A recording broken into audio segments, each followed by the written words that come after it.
All right, for this one, we're going to be urban detectives. I'm going to show you how you can figure out a country's entire future. Not with some complicated chart, but just by looking at its sidewalks. So let's just jump right in.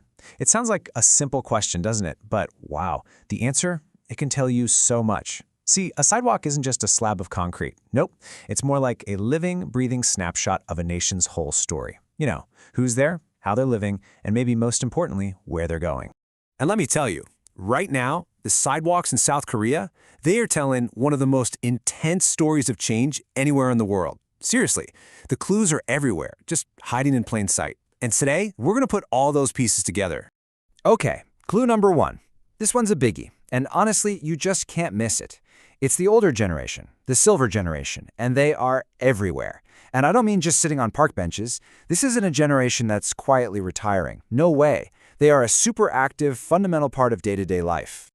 This quote just nails it, right? We're talking about seniors who are deep in the mix, not on the sidelines. They're making your coffee, they're the security guards, they're delivering packages. They are absolutely central to how the whole city runs, both economically and socially. And here's the thing. This isn't just a random story here or there. The proof is literally all around you. You jump on the subway, the priority seats are always taken. You walk through a park, it's filled with all this cool exercise equipment specifically for the elderly. Even the ads you see on billboards are starting to feature older models. It's a total, top-to-bottom societal shift. All right, let's get to our second clue. Now this one is kind of the opposite of the first. It's not about what's there, it's about what isn't. What you don't see, or maybe what you don't hear as much anymore. And this clue, it points right to the changing idea of family in Korea. I mean, that image is just so powerful, isn't it? The sound of playgrounds getting quieter. And at the same time, you've got this explosion of what they call pet fam culture, people pushing their dogs in strollers. And look, this goes way beyond just loving your pet. It's a really clear sign of where all that affection and time and money is going instead. And believe me, these trends are literally changing the map of the city. Old schools are shutting down and becoming community centers for seniors. The pet care industry is just exploding. We're talking gourmet food, fancy vets, the whole 9 yards. And at the same time, businesses designed for people living alone are popping up everywhere. These are the physical footprints of a falling birth rate.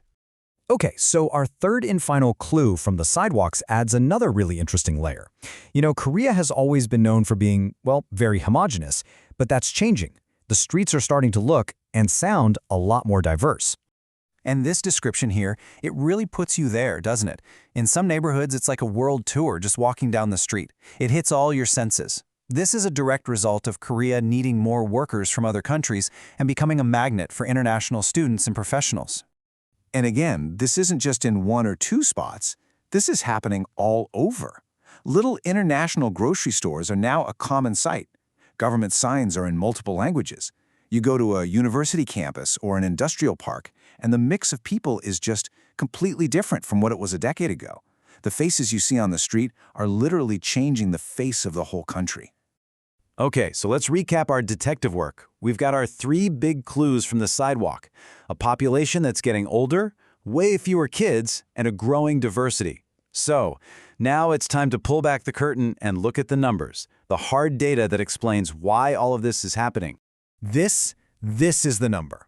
The one number at the absolute center of this entire story, 0.72.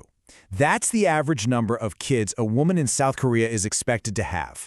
It's not just low, it is the lowest fertility rate in the entire world. And frankly, it's jaw-dropping. Now, to really understand how wild that 0.72 number is, you need some context. Let's look at Japan, a country famous for its aging population, right? They're at 1.3. The average for all developed countries, it's about 1.6. So you see, South Korea isn't just a little low, it's in a league of its own, way down at the bottom. This is the number that explains those quiet playgrounds. So what's the magic number for a country to just keep its population stable? It's 2.1. That's what demographers call replacement level fertility. So when you compare 2.1 to 0.72, yeah, South Korea's population isn't just shrinking, it's on track to shrink at a pace that's almost unheard of for a country that isn't in the middle of a war.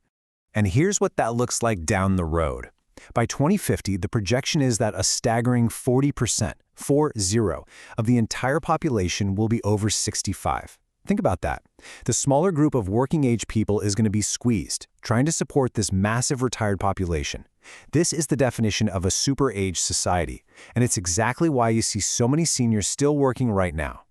So we've followed the clues on the street, we've looked at the hard numbers. So the big question, the final question, is what does it all mean? What is the sidewalk of tomorrow going to look like as Korea tries to figure out its way through this completely new territory? The country is really standing at a fork in the road, with two wildly different futures ahead. One path could lead to a shrinking economy and just immense pressure on society.